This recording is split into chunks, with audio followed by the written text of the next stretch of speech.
Hello, I'm Bishop Randall Drake, New Horizons Ministries, and welcome to Session 4, Administrative Council Meetings and Agendas and Church Business Meetings and Agendas. One other point that's going to be part of this is receiving new church members. We need to talk a little bit about that. So this will be kind of the business part of church administration. It's always interesting. We've kind of done it's kind of been a progression with things over the years. We used to have deacon boards, then it became church boards. Now it's called the Administrative Council. Administrative Council individuals are voted on by a local church in the IPHC, New Horizons, to not represent the church, but that the church chooses them to deal with business and finances of the church. This is different for us now. Deacons and elders are chosen by the pastor, approved by the administrative council, but deacons and elders are chosen based on biblical information and qualifications. They're chosen for their giftings and those abilities, that calling, if you would, in their lives. And those really can change. It's not set for a particular elected time. Now the administrative council is done, and churches should always do this in the right way. You receive nominations. You have a nominating committee that would talk with those who have been nominated, must be a church member, must be regular and tithing and attendance in the church for at least 6 months before an election. And the idea behind that is there are no nominations from the floor. When you have a church business meeting, then you're not looking at someone that somebody just decides they're going to nominate, and you have not had the opportunity of making sure that they are qualified. First, ought to be a Christian. Really good idea for church business. Secondly, they should be actively involved in the church. A church member, regular in attendance, and tithing. Need to be someone who understands the vision of the church. Even if they're elected to just deal with business and finance, not all the ministries, not prayer, not other things, they still need to know the vision of the church because they'll be making decisions with the pastor as the chairman of the board to make decisions for the church on the finances and business of the church. So let's go first this way. Administrative council, be sure that you have your paperwork, that you have printed those off, and that you can follow along. It'll make it much easier for you. So the church name, you should have that, your administrative council meeting agenda, and then you put the date and the time and the place. All of those things are on there. Agendas really should be done, if you're going to be a pastor, those should be done and sent out at least a week in advance. You can email them or you can do a regular mailing of those. If there's a place in the church where your administrative council can go by and pick up their agendas, great. Take care of it that way. And then they can make sure that they know at least 1 week in advance what the agenda is going to be. That'll help them if they have questions that they can contact you if you're the pastor of the church. So, have a welcome and devotion and prayer. It's important. Pastors, if you're the pastor, you don't have to do all of that. You can welcome everyone and then have someone else do a devotion, someone else do prayer, but those should be in the minutes, all right? And you have paperwork that shows minutes. Be sure to follow and look through those. We'll talk about those in a minute. The second, previous minutes, which I kind of have for you here. Those have got to be signed. So if you notice on the paperwork that's here, it even says, so-and-so welcomed the Administrative Council, read from a scripture, whatever it was, and who led in prayer. Then it says that the dated minutes were read and approved. Whatever was the previous minutes. Understand that when you're approving minutes, you're not debating again or agreeing or disagreeing with whatever decisions were in the minutes. You are just approving that's what happened. That's all that approval of minutes are. They are just, you're saying, yes, here are the things that happened in that meeting. You may have voted no on something that was approved. Now is not the time that you deal with that. The approval of minutes is that you are approving, yes, and that's what was done. Okay? Make sure that you understand. And then there could be tabled motions, if any, some things maybe that you hadn't done. Oh, I apologize. Let me go back. Previous minutes, make sure that you look through that. And then at the bottom, once you have approved the minutes for the previous meeting, you would take those, Pastor, you should sign them, pass them around the table, and each person there would sign the minutes. That's the only way they become legal, binding, and official. That's very important if down the road somewhere, if there's been a vote to purchase something or do something, you show that, yes, that was approved and here are the signatures to prove it. You should keep these then in a folder or somewhere so that you will always be able to have access to them if you need them. Tabled motions. Maybe you get to some place and you're going, oh, good grief, we are not in agreement here. We need to pause for a minute and get some more information or just table this and pray about it for another week and then have another meeting. That's a tabled motion. And then the financial report. Every month, an administrative council should receive a financial report, and that report should be gone over. You don't have to approve financial reports because in some ways there's hardly anything to approve. It's done. But what you're doing is you're receiving those and then you have explanations. Let's say there's something on that one of the administrative council members understand. What was this for? Why was this $500 spent on this? That's a great opportunity and time. You might want to have, if you have an office secretary or treasurer, someone who's doing your books, that person could be in your meeting as an invited guest, but not stay for the whole meeting, just for this time of the finances, and go over those things. And a quarterly report is always really good. It lets you see a 3-month time frame to help you. Then you have new business on your agenda, and in the minutes it shows those things. Building repairs, ministry reports and budget requests, parsonage repairs if you have a parsonage or anything like that, the church and conference calendar. By looking at those, and here's the minutes, and you should have those in front of you there, that way you can kind of look and say, now again, I've just made some examples. It's not really true, because I would love to find a PA for my children's ministry for $1. Great deal, huh? But the idea is you have a motion, you write the motion that's made in the meeting, and you make sure in the minutes, then it says whether it was approved or rejected. You can either put the number, let's say there are 5 on the administrative council, you could have 4 yes, 1 no, you could have unanimously approved, whatever that you need to do is fine, okay, on that part. And then you talk about the discussions, decided, hey, we're gonna need to table this and work on other things. Again, you have an agenda, you have minutes. Make sure you know that there's a difference in those two things. And then miscellaneous business. I wrote on both of these. It's best not to have this. To be quite honest with you, things can come up in miscellaneous business that you really get, man, you are getting blindsided that something has happened. If you're the pastor, if you're in charge or of a committee, if you're a minister that's in service doing something else, or not the pastor, but doing some other ministry in the church, miscellaneous business is a really odd place to be. If you need to have it, let it be there. But you also could request for anyone who's on that council or a committee or whatever that you are aware of anything that they're going to be bringing up. Ask for it. It's not to control, it's to make sure you're well prepared. There could be some information that you don't have at that time, and a vote could get taken on something that is not, you're not well prepared. So you have the agenda and the minutes, all right? And then also you need to always have a motion to adjourn.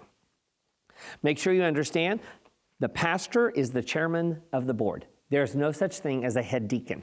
Never been, never will be, should not even be considered. No, there is no one that is in charge of that except the pastor. The pastor is the one who receives motions. The pastor is the one who takes the vote. And pastors, you are allowed to vote. You are a member of that council. So make sure you understand that's important. You could end up with a split vote of 2-2 or something. You're the one who has to make the deciding vote. I always went ahead and voted. I would say aye or nay, no, because I wanted it on record that it was us together, so that when I went out to the church as the pastor, I was able to look at them and say, we, the administrative council, we, the church board, we are bringing to you this, not them. Pastor, it's very important that you work together, that there's a relationship, so it doesn't come out as the pastor versus the administrative council or the church board. Then a church business meeting. You have a couple of more pieces of paper to kind of work with. Church, you put your name, the agenda and things, and then what you do is provide that. You should always announce a church business meeting at least 2 or 3 weeks in advance. And let's kind of go over what that agenda would include. Again, a welcome, a short devotion. Short, this is not sermon time for a business meeting. Give the purpose of the church business meeting. We're going to look at 2 points of business, something like that, whatever. Present the printed agenda. Have that available so people can see the agenda. They'll know what's coming up. You receive a motion to approve the agenda. Then you can do the state of the church report, pastor or even other leaders. There's no approval or a vote needed on a report like this. It's just saying, here's what has happened. You could even have a report of deacons or elders or ministry directors. If you want to take the time and have each of them report in some way, that is great. Or they could do written reports, make copies of those, and you distribute those saying, you have in front of you, you've been given as you came in, you have all of the ministry reports so that you can read those at a later time. We're very thankful for all of our ministry directors, our deacons and our elders, and thank them for having given this, especially if you have individuals who, a minister of youth or a minister of music or something, an associate pastor who is an employee who needs to give a report. That's always a good idea, an opportunity for them to do it. The next thing on your agenda, a financial report. Again, it doesn't need, that's not for approval or a vote. That would have been done by the administrative council at an earlier time. But it does let them know this is where we are. One thing to do, you should have at least one church business meeting a year, that annual meeting. That's important so that you can give the state of the church, you can kind of walk through and let them see what's going on. And people know. They're giving their tithes, they're giving offerings, they're giving those things. A financial report shows accountability. That's a smart thing. There's not an issue with that. You want to show it. You really can group things together. I will give you a little funny here, but I would always ask the secretary, please keep track of paper plates, paper cups, napkins, disposable utensils, toilet paper, and paper towels. I would like to know at the end of the year how much we spent on all of those items together. I paused, a dramatic pause, for you to think about that, probably thinking, why would you want to know that? Here's why. I think sometimes our churches, there are people who like to complain about budgets and how much we spend on everything. I always made sure that the church knew how much we had spent on those disposable items. Because you don't get them back. You don't want them back. They're disposable. There's a reason you don't want the toilet paper and the paper towels and the used paper plates back. You don't want those. But that means they got trashed. That means they were used and disposed of. That's a very important thing sometimes to let people know. Look at how much we spend on this.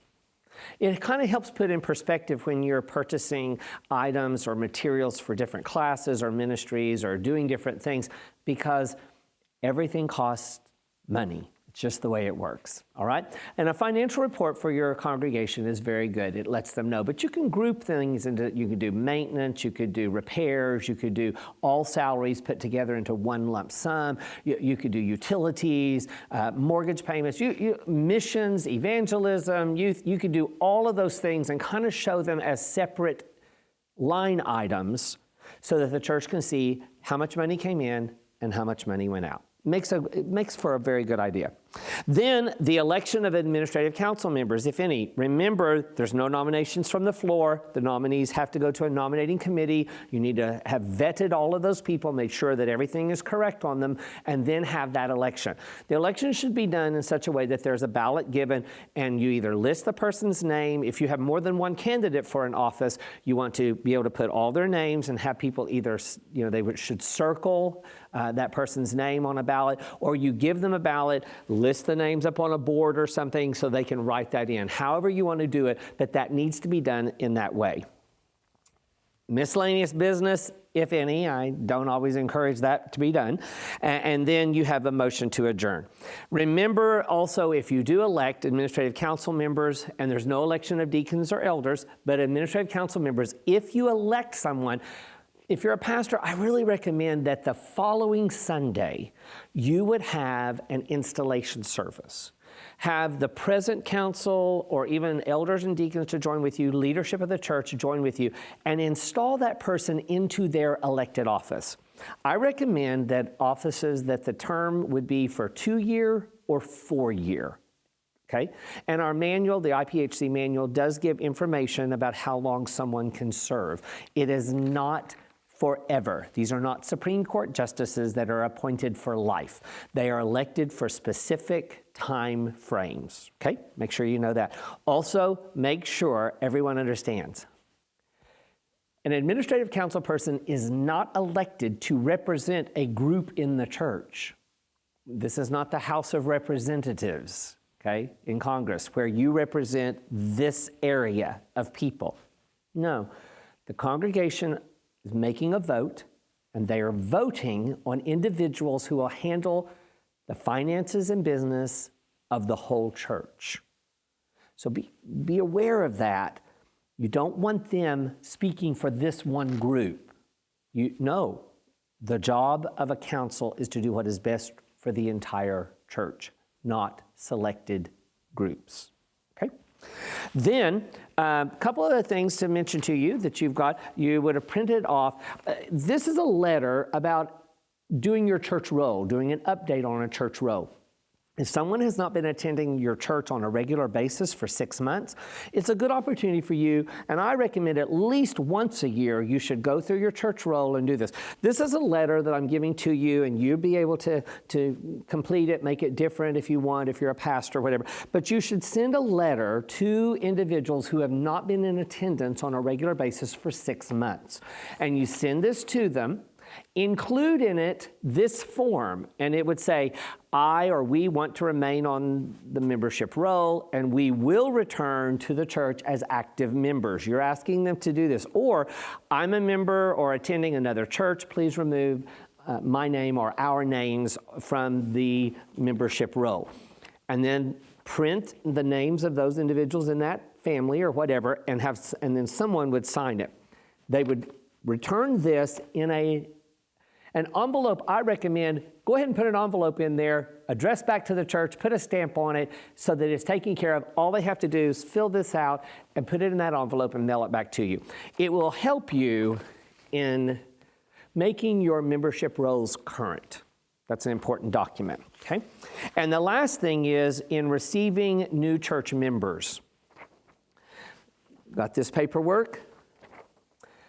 Meeting with the pastor, announce the date of when the church membership Sunday is going to be. I recommend that you have a church membership Sunday once a quarter, every 3 months, an opportunity for people to join the church.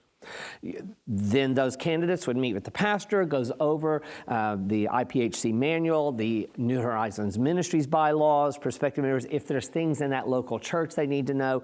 And a class is always good. It could be a 13-week class. It could be kind of Christianity 101 or Church Membership 101, whatever you want to call it, and new church, new membership, whatever you want to do. And some time. It could be just really a couple of weeks. You could just do 2 sessions and just go over certain things that they understand. And then the pastor would give a date for that final meeting. You should ask 3 questions. 3 questions are always good things.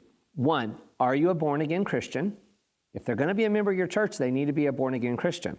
2, will you commit your time, talents, and tithe to this local church? Note, time, that's the attendance. Will you be here? Your talents, that means everybody has some abilities and giftings. Will you give those to the church if you would? Commit those. And then tithe.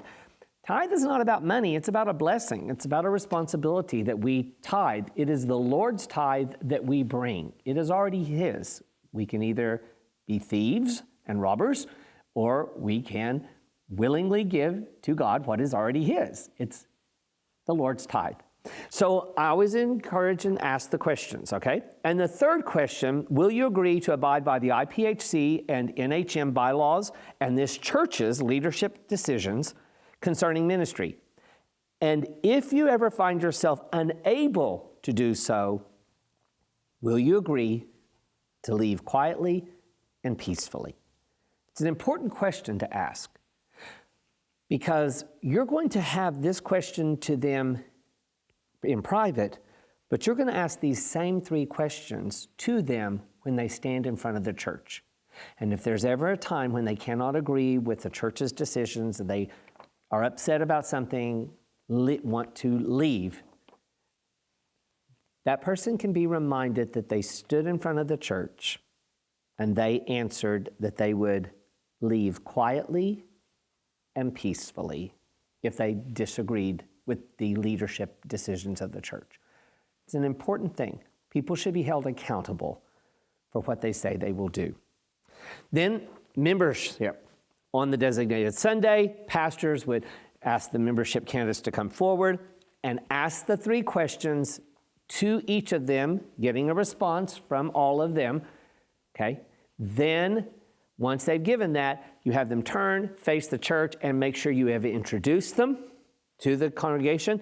Then you say, may I have a motion to receive these into membership? Someone says, I move that. Is there a second? Second. All in favor say aye. Aye. Any opposed? And there could be. You never know. I've never had that happen. I hope you never have that happen, do you? But you give the opportunity. If the ayes are a majority, then membership's approved. You could then even ask the members to stay turned around facing the congregation and invite leadership to come around and lay hands on them, pray for them, ask God's blessings upon them. And we often talk about the right hand of fellowship. So you might even, if it matters kind of how large your church is or what's going on, you might consider the idea of inviting everyone as the musicians play. If you'd like to just come by and, just walk this way, come through here, walk by, shake their hand and welcome them to the church, you can do that. You can do it after church, whatever you want to do. You may not want to do that particular thing at all. Or you could have your administrative council, your leadership, to be the ones to kind of represent the church, walk by, shake their hand and say, we're so glad to have you in this church and you're now a member. Those are important things, good relationships and good public relations going on for you. And finally, I think that kind of takes care of most of kind of business things that'll help you. Last thing, the IPHC manual says that someone needs to be 16 years of age to vote in a business meeting. I always accepted that if there was a family that came in, a mom and dad, and they may have had children, everyone there are considered, if you would, members of the church. Okay, they go onto the rolls. But what you would do is if there is someone who's turned 16, I always announced this and said, if you have turned 16 during this year, and we did this in December.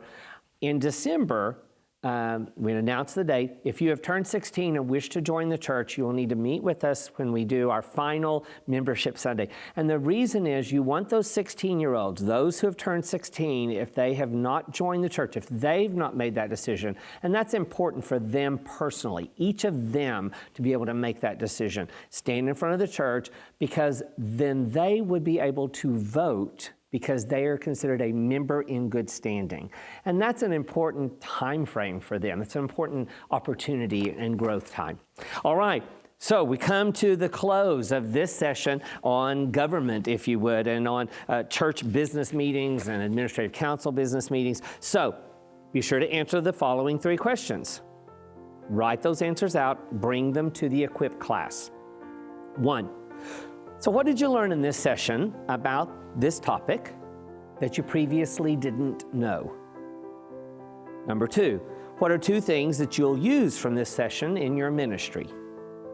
And 3, were there any points made in this session that you didn't agree with? And what would your suggestion be on that matter?